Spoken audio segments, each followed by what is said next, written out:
भट्टी साहब, पिल्डैट ने भी बहुत से एक अपनी जायजा रिपोर्ट में सवाल उठाए हैं इलेक्शंस पर। उन्होंने ये भी कहा कि ट्रिब्यूनल्स को पाबंद किया जाए कि वो अपनी डेडलाइन के अंदर फैसले सुनाएं, क्योंकि इससे पहले ये होता है कि डेडलाइन 120 दिन की है, वो 5-5 साल केस ट्रिब्यूनल्स में चलते रहते हैं। मसला यह कि ये आज प्रेस कॉन्फ्रेंस कर दी गई इन फॉर्म 45 पर, जिसमें असूलन कटिंग्स नहीं होनी चाहिए, बहुत सी कटिंग्स भी हैं, बहुत सी आपको यू कैन सी कि प्रॉब्लम्स नजर आ रही हैं वाज़ेह तौर पे। इत्थों किथे जाना सर? शुरू करते हैं फाइज ईसा काजी के 3 रुकनी बेंच के फाइज ईसा नाम पूरा फाइज ईसा काजी साहब जस्टिस ऑफ पाकिस्तान, ये गलती की गुंजाइश थोड़ी है सर। मैं माजरत चाहता हूं आपसे भी और उनसे भी। कुछ नाम है जिसमें आप कभी गलती नहीं करते, लेकिन कुछ जिसमें आपको लगता है गलती की गुंजाइश है। अच्छा, नाम छोड़े। चीफ जस्टिस साहब के 3 रुकनी बेंच के सियातरीन फैसले के बाद इलेक्शन कमीशन आज ये वो फैसला और ये इलेक्शन कमीशन, ये आज जो हम जो रो रहे हैं ना, ये 2 वजह इनकी सबसे बड़ी वजूहत, यानी 2 मरतबा। अभी मैं आपको बताता हूं कि आगे क्या करना चाहिए। 3 मरतबा कहा गया है कि इस इलेक्शन कमीशन ने आईनी खिलाफ वर्जी की, मतलब आइन तोड़ा, जमहूरियत को पटड़ी से उतारा, अपने काम के अलावा सारे काम कर रहा है, आइन को नए सिरे से लिखा।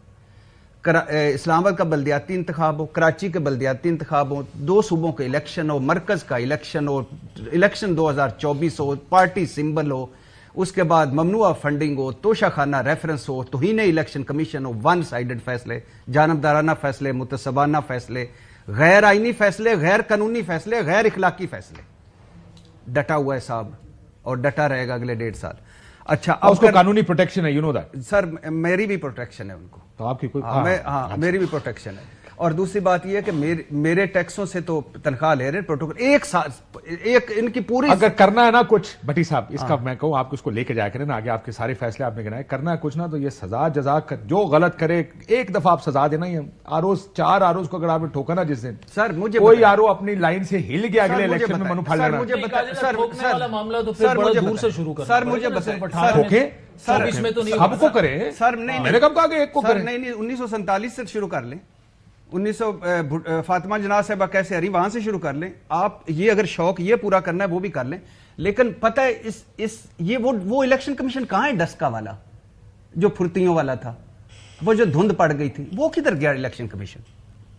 पता नहीं वो यार किधर गया। अगर चीफ इलेक्शन कमीशनर साहब बहादुर को वो बंदा मिल जाए तो मुझे मिला दें। वो वाला सुल्तान राजा किधर है? हाँ, 5 साल में मेरे टैक्सों से जो ये प्रोटोकॉल रह रहे हैं, एंजॉय कर रहे हैं, झंडे लगा के फिर रहे हैं, 5 साल में एक काम होता है, इलेक्शन करवाना। और इस मुल्क को इन्होंने मुसलसल सियासी बुरानों में इस इलेक्शन कमीशन रखा। अब करना क्या चाहिए सर? एक तो ट्रिब्यूनल्स वो जो है मुकर्रर वक्त के अंदर दें। दूसरा, सुप्रीम कोर्ट एक अगर जुडिशियल कमीशन बना लें, सारे ही कह रहे हैं, लेकिन अब भुट्टो साहब खत्म हो गया ना, कोई और मुर्दा ना केस सामने आ गया तो ये जिंदों का केस उठा लें। अच्छा, और तीसरी बात, इमरान खान का आज बड़े मजे का एक बयान आया है, इसको ही ले ले। वो कहते हैं छोड़े सारों। अगर आप समझते हैं कि धांधली नहीं हुई तो नूर आलम का हल्का, यास्मीन राशिद का हल्का, नवाज शरीफ और इस्लामाबाद का हल्का और ओन चौधरी का हल्का, 4 हल्के खोल लें। अगर 4 हल्कों में शफाफ इंतखाबात हुए हैं तो आगे बढ़ने के लिए मैं भी तैयार हूं। और अच्छा, मजे की बात यानी आप अंदाजा करें मेरे कायद का हल्का कहा है, मेरे महबूब कायद का, ये ज्यादती है। ये बात ठीक है।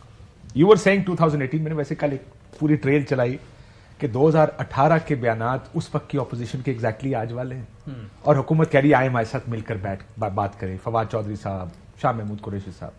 और अब भी पॉलिटिकल पोजीशंस, सिर्फ शक्लें बदल गई हैं, पॉलिटिकल पोजीशंस वही हैं, लेकिन करना क्या है? इसका कुछ तो करना है। देखिए, एक तो मुझे और आपको अपने आप से आगाज करना चाहिए। आरटीएस से एक सफर शुरू करते हैं, फॉर्म 47 तक आते हैं, कितने जर्नलिस्ट आपके पास रह जाते हैं जो कि आपको आजाद और बैलेंस नजर आएंगे? किसी ने आरटीएस की मुखालफत की तो किसी ने 47 की। मतलब वही, मतलब पॉलिटिकली अलाइंड हो चुके हैं हमारे जर्नलिस्ट इतने ज्यादा। जब ये वाला मामला मैं और आप अपने घर से शुरू करेंगे ना काजिब साहब, तो बहुत सारे मामलात खुद ही तय हो जाएंगे। अगर आरटीएस पे किसी ने शोर मचाया था और 47 पे भी मचा रहा है, यही होना चाहिए, लेकिन शायद वो 2% जर्नलिस्ट भी नहीं बचे। ठीक है, अब हम इसको देखते हैं नटशेल में, सिर्फ 24 की बात नहीं करते, 24, 18, 13, 2008, 2002, यही पिल्डैट की रिपोर्ट ये मेरे सामने पड़ी हुई है ना, इसमें ग्राफ है। ठीक है, इसका जो प्री पोल रिगिंग का फेज है ना काशिफ साहब, जो भट्टी साहब چیزیں گنوا رہے تھے نا کہ عدت میں سزا ہو گئی، فلاں ہو گیا، فلاں ہو گیا، یہ ہو گیا، لیٹس ایزیوم کہ یہ ساری پری پول ریگنگ کا ایک حصہ ہے، لیٹس ایزیوم، ٹھیک ہے. پھر آپ 18 میں جائیں، 18 میں کیا یہ نہیں ہوا تھا؟ ٹھیک. اور پلڈیٹ نے جو سکور دیا ہے پری پول ریگنگ میں 18 اور 24 میں کوئی فرق نہیں ہے، 50%. پھر آپ آ جائیں پولنگ ڈے جو کاؤنٹنگ ہے سر، کاؤنٹنگ اور کمپائلیشن آف ریزلٹس ہیں، ٹھیک ہے. You will be shocked. 18 میں RTS فیل ہوا، 24 میں فارم 47 کا معاملہ آیا، 40% سکور ہے. 2018 کے پوسٹ پولنگ کا جو کنسولیڈیشن اور کاؤنٹنگ ہے 40% 24 میں ہے، 40% جو ہے وہ 2018 میں ہے. تو میں کیوں نہ پھر وہاں سے شروع کروں؟ اور یہ جسٹیفیکیشن نہیں ہے کہ 24 میں جو ایلیجڈ ریگنگ کی چیزیں جو سامنے آ رہی ہیں نا، میں اس کو ایسے جسٹیفائی نہیں کر رہا کہ 18 میں بھی ہوا ہے. بھائی کیوں ہوا ہے، ابھی کیوں ہوا ہے، اس وقت کیوں ہوا تھا، اس پر ایک فل سٹاپ لگانا چاہیے، ہونا چاہیے نا یہ. لیکن ہماری سیاسی جماعتیں جو ہیں ان کا فوکس کیا ہے؟ میں آرگیومنٹ اپنا کمپلیٹ کروں. پرسنلائزڈ آرگومنٹ ہے نا سیاسی جماعتوں کا، لیکن ایسے ہی ہوتا نہیں، وہ نہیں ہے. میں جس جانب اس آرگیومنٹ کو لے کے جانا چاہ رہا ہوں نا، یہ جو ہم سنتے ہیں نا سویلین بالادستی، یہ بھائی سویلین بالادستی نہیں ہے. وہ یہ ہے کہ مجھے گود سے کیوں اتارا، مجھے واپس گود میں لے کے آؤ اور اس کو واپس گرا دو.